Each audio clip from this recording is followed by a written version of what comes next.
Assalamualaikum warahmatullahi wabarakatuh. Saya Wakil Bupati Sampang Haji Abdullah Hidayat beserta keluarga mengucapkan selamat Hari Raya Idul Fitri 1441 Hijriah.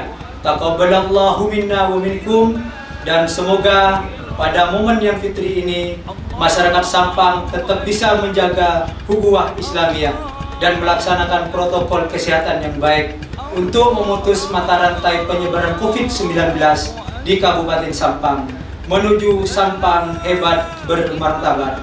Amin amin ya robbal alamin.